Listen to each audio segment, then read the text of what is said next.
Well, good morning, everybody. Welcome back to the channel. Unfortunately, some bad news. 66 tornadoes confirmed across the South. Some of these came within 10 miles of where I'm living. Here's the map here. I wanted to show you guys this. 36 people dead. And here is the outbreak. Alabama, Mississippi.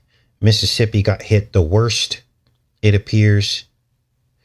And this was basically a double outbreak.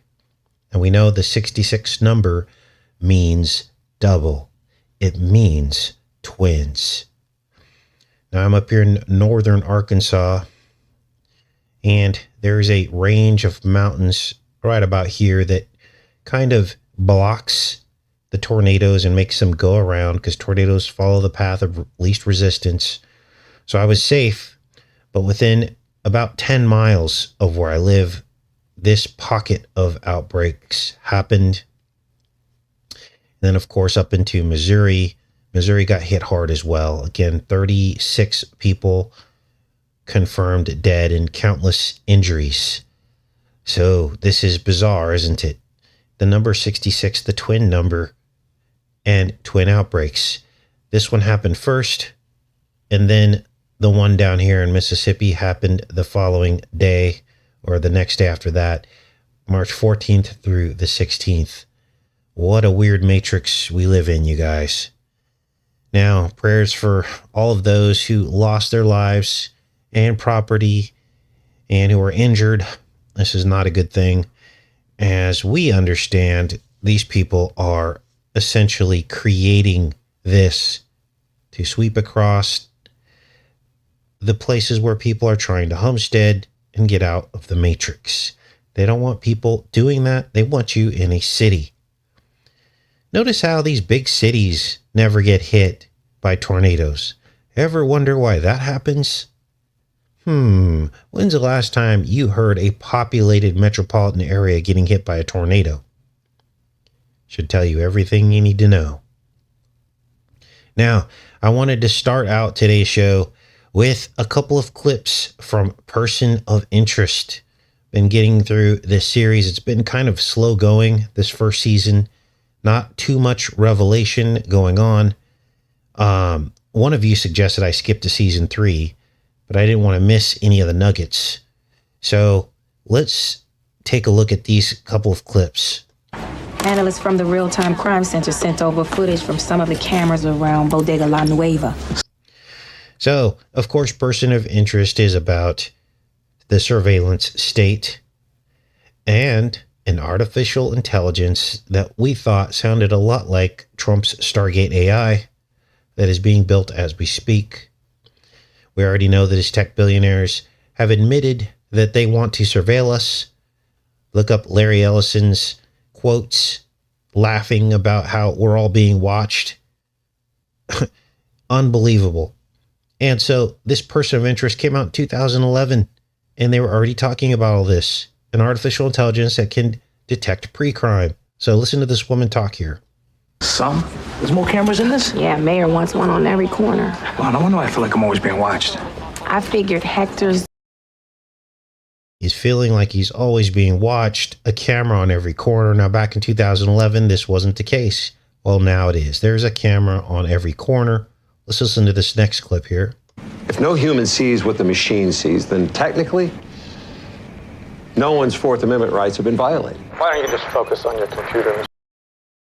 So this is the justification. If no human ever sees it, then they're not really violating your amendment, Fourth Amendment right of privacy. And of course, that is a fallacy. Nobody wants to be detected by a machine that is then given to law enforcement, and you become targeted. I mean, it's 101, isn't it? So that's from Person of Interest, is the TV series from 2011. And then I found this. So we're going to be a little bit all over the place today. I've got a lot of stuff to cover with you guys. I got this from a military recruiting ad. Defense One. Now, I don't know what Defense One is. I think one of you sent this to me. This is our future, you guys. And I'm not going to fill out this form, but if any of you want to run down this rabbit hole, you're welcome to. Let's read this. Defense One, AI and autonomy. Rapid advancements in AI and autonomy have changed the way the military works, expanding the realm of possible, while also raising difficult ethical questions.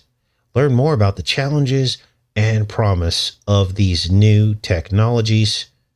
And then you fill out this form and they tell you, it's almost like a recruiting thing, right? You give all your information here. Now, I wouldn't fill this out if I were you, but some of you know how to hide on the internet, and you can maybe send in something so we can find out what's going on with this. So this is our future, you guys. AI, governance. Now, what else do we have here? Let's get into Gene Hackman. Now, this is interesting because there were allegations out there that there were tunnels under Hackman's house. Of course, this has been fact-checked already, but the plot thickens because the cops won't release the public body cam footage. Now, we've seen much more horrific scenes. All they do is fog out or gray out the scene, right? But at least we can see what happened and how they first came upon Hackman, his wife, and the dog. But they won't show us this. They're trying to block this. It says Gene Hackman's estate asks court to block release of death investigation records. So this begs the question, what is it that they don't want the public to see? So by now you've all heard the rumors that there were dead bodies and tunnels under the house. And I don't like to run with rumors, so I'm just going to state that it is a rumor. Here's the fact check article on it. Rumor of secret tunnel filled with bodies found under Gene Hackman's home doesn't add up. Now, here's the thing. Let's go through this because it's weird. It's almost like the article is dancing around a bit, right? And I've always said to you guys, it's not what's being said, it's what isn't being said in these articles where you can kind of glean the truth. Not that I believe the fact check articles, but we have to read between the lines because you can definitely lie without lying, right? And this is how they do it. And basically they say in this article that no mainstream outlets have covered any tunnels or bodies. They rate it false. But then at the very end, they say they have not gotten any confirmation that there were or weren't bodies at the end of this article. So the fact is that they don't know. Law enforcement has not shared any information. They got no comment from law enforcement whether there were or weren't. So that leads you to believe that maybe something is being hidden. Right? The FBI did not immediately respond to requests for comment on the matter, but this article will be updated should the agency respond. So, if there wasn't anything nefarious, the FBI would have responded, right? So they don't know. They act like they, beyond the shadow of a doubt, know that this is false, and they don't yet until we hear back from the authorities, right? And even then, I don't believe the authorities always. Now, how could it be, let's assume that this was true. How could it be that the mainstream media did not pick up on it? Well, maybe someone on the scene secretly leaked what they saw. That's usually how these things go when such, drastic claims are made in some of these instances. Usually it's because someone on the scene actually saw something and they might have leaked it or talked about it to somebody. And maybe the mainstream wants to cover it up because of people involved outside, people outside of Hackman's circle, maybe. So, of course, this is possible. The fact is, we just don't know yet. There's no proof either way at this point. But wow, the plot thickens, right? Now, they did find out the dog died from dehydration. It was locked in the kennel. That's what I originally thought. Now, when this story first broke, I thought maybe it was a fentanyl killing. But now, of course, you guys have all heard the news that she died first from hantavirus, and then he died from like a heart attack, probably grief. Or he was just oblivious because he didn't know, what was going on, because they say he had Alzheimer's. So there's the update on Gene Hackman. Now, a lot of conservatives are excited about this. Let's look at this next story. Trump's latest tax proposal: no taxes for those earning less than $150,000 a year. Sounds fantastic, doesn't it? For the lower and middle class and even upper middle class. This sounds really good, but will it happen is the question. Well, Trump makes a lot of promises, doesn't he? Said he could end the Ukraine war in 24 hours. He said he saved millions of lives with the vaccine. He said he would get rid of electric vehicles. He said we would have a golden age of a bunch of energy and lower costs of everything. So I won't believe this until it happens. And of course, though, a lot of the conservatives are eating this up. Let's read this. It says, if you make less than $150,000 a year, President Trump wants to abolish your taxes. Again, a great thing, but will it happen?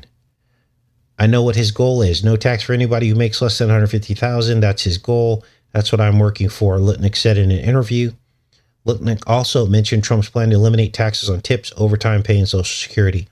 Now, the way this works in the right-left paradigm is the way that each side is able to make these crazy claims of what they're going to do is that they already know that the other side is going to oppose it and not let it happen. So it's good cop, bad cop, right? I always use the cookie jar analogy. Okay. So two parents get together and one says, I'm going to let the kids have a cookie. The other parent says, no, they're not going to really get a cookie, but you can tell them they're going to get a cookie so that they'll clean their room. And then the child is oblivious. They think they're going to get a cookie. They clean their room and then there's no cookie. See how this works? And that's about as simply as I can explain it. So I guess we'll see, right? Now, something crazy is happening in California. Always something crazy happening in California. There is a fire sale happening, and I'm quite literally a fire sale. Cash offers only. After the LA fires, scorched lots are selling fast. You guys, right now, California has a huge problem. Mortgage insurance. Mortgage fire insurance specifically. And unless you have this fire insurance, no bank will approve you for a mortgage. Yet, here's the problem. The insurance companies have pulled out. Now, there's ways to get insurance, but it's so expensive that it's unreasonable. We're talking tens of thousands of dollars a year to insure some of these homes. And it's just unfeasible. So that leaves a certain class of people that are able to buy these properties, right? Someone with $500,000 just laying around who can pay cash, who doesn't need a mortgage, and therefore doesn't need fire insurance. This is what's happening with the areas that got burned. And this affects everybody else who's trying to sell a home in California who can't get fire insurance. Essentially, this is directly impacting people's home values. Here are some of the pictures of the fire. We've all seen the fire pictures before. Wow. Now let's read a little bit of this. Altadena, California. Hugo Dallinger knew he couldn't go back, not after a wall of flames swallowed his bright white Altadena home during the January firestorm that took out most of his town. But he needed money to start over, so he reached out to a friend. And let's get down here to the meat of this. He was surprised how fast offers came in. In 9 days, Rivas closed Altadena's first post-fire residential land sale. So it's only the land that's for sale. The house is obviously demolished. the Dallingers now had $603,000 for a down payment on a similar home near Pasadena. Oh, they don't tell you how much they got. Oh, $603,000. Okay.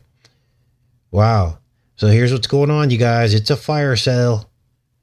And pretty much only the rich can afford this because you need a huge amount of cash.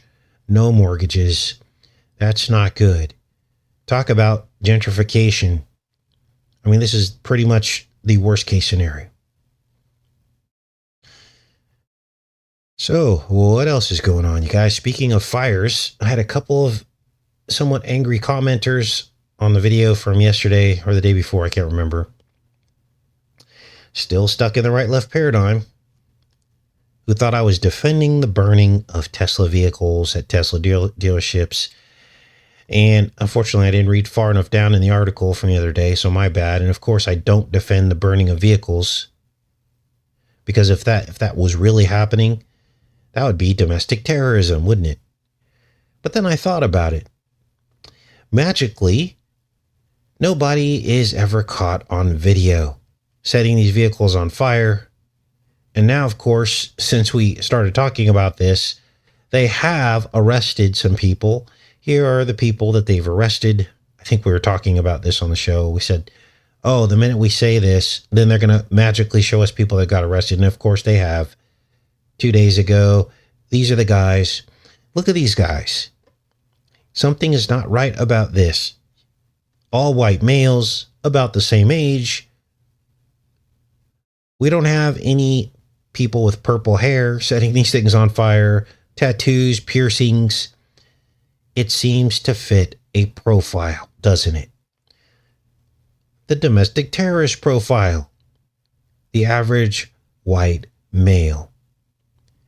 Something doesn't add up here. Which leads me to believe that this could likely be a false flag. Look at this. All white males. Here's one black male over here. Some kind of vandalism charge. Oh, that's animal cruelty. That's something different. But something doesn't pass the sniff test, does it? Now, remember, all these vehicles that burn, they're insured. They wouldn't have vehicles on a lot unless they were insured, so Elon Musk didn't lose anything. And to me, it seems more plausible that the vehicles caught fire by themselves and that these other stories of Teslas on fire were set by those working on behalf of Elon to garner support. That's my personal opinion. To push Tesla sales. And fortunately, people jump right back into the right-left paradigm. They assume that the BLM types somehow wore secret cloaking devices and slipped past every surveillance camera like ghosts and set a bunch of Teslas on fire. I just don't believe it. You guys, even my personal home security, I get a notification when anybody walks up onto my property. It goes right to my phone. And we're supposed to believe that a car lot with, millions of dollars worth of inventory isn't being monitored 24/7, and there isn't some security guard that's literally watching and waiting for notifications to come in that there's motion and movement. We're supposed to believe that. Something doesn't pass the sniff test, does it? The same applies to these charging stations. This is millions of dollars worth of equipment here. Don't you think there would be a camera on this? It just doesn't add up, does it? And why did it take them so long to catch the person? Never forget, the right and the left work together. It's just like what happened with BLM and Antifa. They were paid to do what they did. It did not happen organically. And so here we are, and it's just, they've just flip-flopped everything, haven't they? Now, never forget also that these cars spontaneously combust. We've seen it. So what would be the perfect cover story? What would be the perfect cover story to cover up spontaneously combusting Teslas? Oh, you would just say someone lit it on fire, right? This is chaos magic, and I believe it's to cover their tracks about just how unsafe these vehicles are. Again, my personal opinion. And we went for several years, didn't we? We went probably the last 8 years where the media was literally covering up the spontaneous combustion of electric vehicles. Remember this? Remember all the stories? They're like, oh, that's not from that. And then we got all the stories saying, oh, even though there's fires, electric vehicles are much safer than gasoline vehicles. There's way more gasoline vehicle fires than there are electric vehicle fires. Remember all the rhetoric we got and all the lies for the last 8 years. And then on social media, these videos of these horrific electric vehicle fires started trickling out. They got past the algorithms, but then they would never let those videos go viral. It was a huge cover up, wasn't it? But now, all of a sudden, that they have a cover story, that people are lighting them on fire, now we get all the headlines, right? Now, all of a sudden, oh, Teslas are on fire. Do you see the cover up here? Why didn't they cover these stories of the vehicles catching on fire when they were lighting on fire by themselves? Why were we only seeing local news stories and we never saw a national news story about these vehicles catching on fire? I hope you're awake.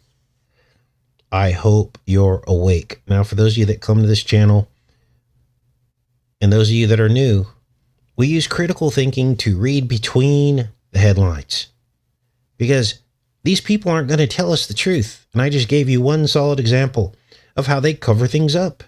Where was the outrage when the vehicles were catching on fire by themselves? Now, all of a sudden, it's headline international news that a group of domestic terrorists are running around lighting vehicles on fire. Amen. Worms awake, eyes wide open. Now, what else is going on? Well, Tesla vehicle sales are plummeting. But guess what? All other EV sales are way, way up. Why? Well, Trump keeps giving away our tax dollars to supplement electric vehicle sales. $7,500 is still on the table. Trump never took it off. That tells you everything you need to know. Let's read this, you guys. Trump needs to stop giving away our tax money to prop up electric vehicles. That needed to happen yesterday. Tesla sales are slumping across the globe, including in the U.S. According to industry data, new Tesla registrations fell 11%. Sales have plummeted in Europe and China, and Tesla faces protests over CEO Elon Musk in the U.S. Now, Tesla registrations in the U.S. fell 11%. We already read that. Ford electric vehicles rose 54% from last year. So, electric vehicle sales are surging, just not Teslas. Car makers, EV car makers such as Chevrolet and VW also saw big jumps in sales. Tesla remains the dominant player in the U.S. market, accounting for 42% of total EV sales, selling 35,000 more EVs than second place Ford in the last month of the year. So, make no mistake, this will bounce back until Trump pulls the $7,500 off the table. The people will continue to buy electric vehicles. This is what's going on.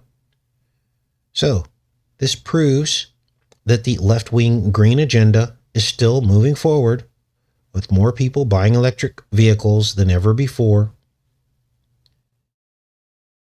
And this is why they are trying to sabotage this to bring attention to it so that the conservatives now will go out and buy electric vehicles. See, they're losing the market for left-wing people, aren't they? For various reasons.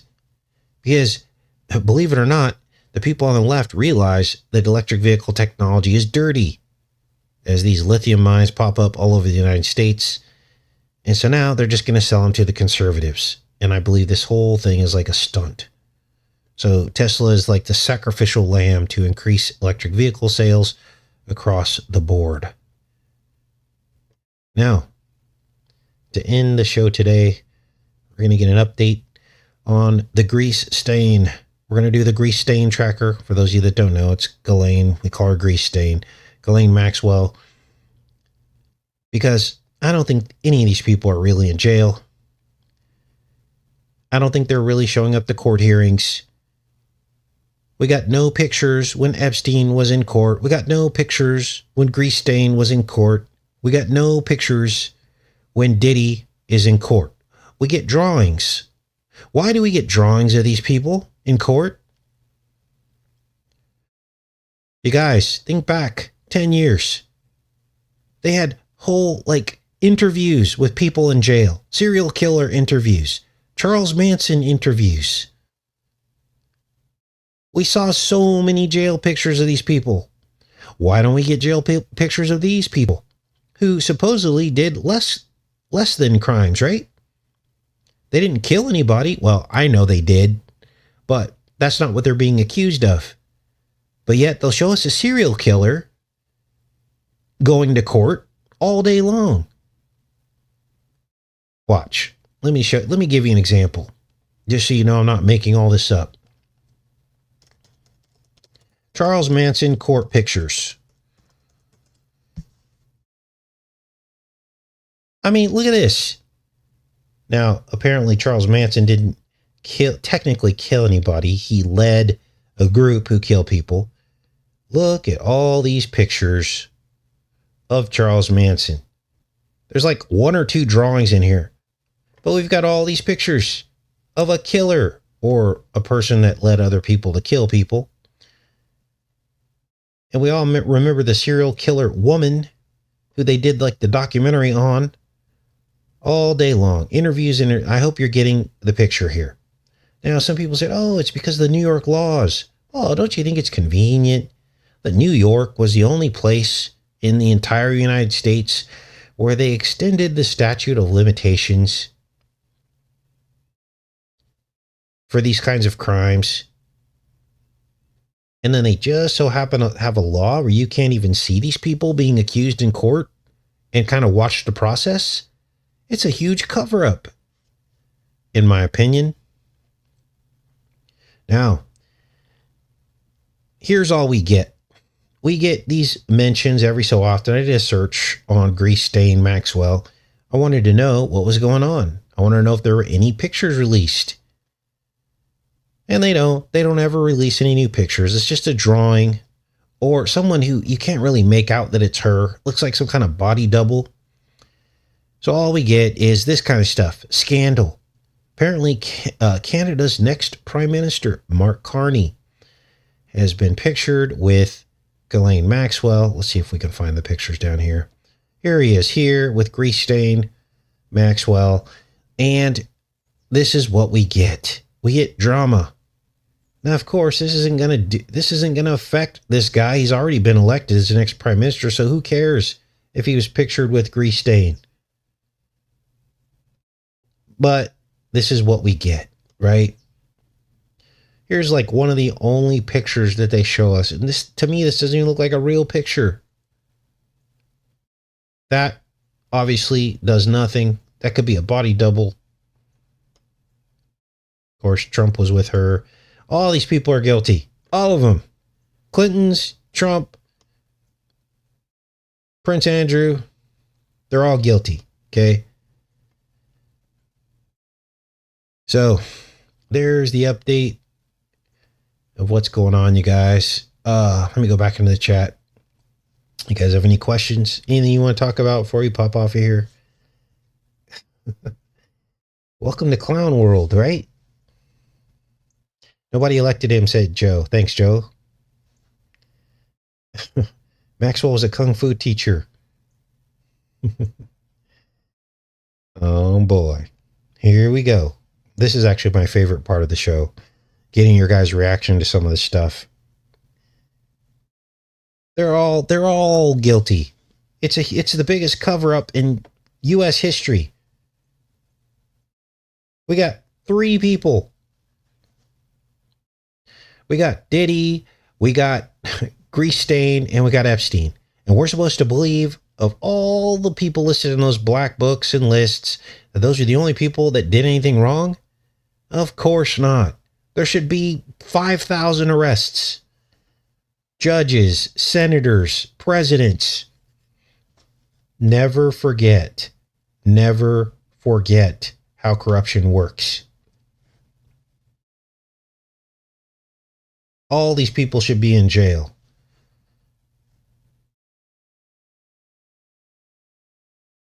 All right. Well, they'll get theirs. The Bible tells us those who harm children will have a millstone tied around their neck, so we don't have to really worry. It just makes me mad about the unfairness in the world and how this stuff just keeps going round and round.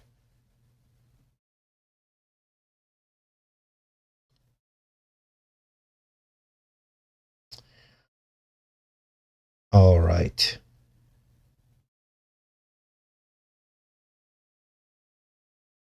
They just want to see how many are asleep, says Michael. I agree 100%.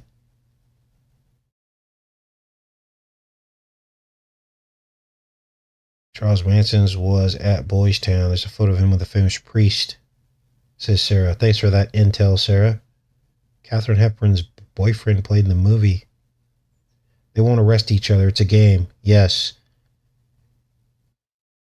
Epstein has grease in those cracks in that mug of his. Oh my gosh. They created committees that will investigate the files, says Carlos. Because we're not going to have any income, but we all have to breathe, says Marcy. Oh, now that is an interesting angle. No income tax because we won't have any income. And we covered that. Remember, we covered the golden age in history. The last golden age we had, there were no jobs. So you might be on to something there, Marcy. They're in it to get her. Yes, iron sharpens iron.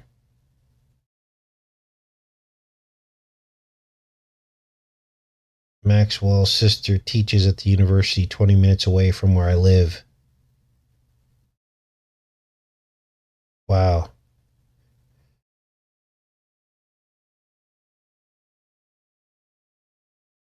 All right, you guys. Well, I'm going to get started on tomorrow's show. I'm probably going to get into some more person of interest. I may do a re-upload. There's a lot of stuff that you guys have reminded me of that is very pertinent to what we're talking about right now. So we'll see what happens tomorrow. I love each and every one of you. Thanks for showing up. Have a great rest of your day. Much love.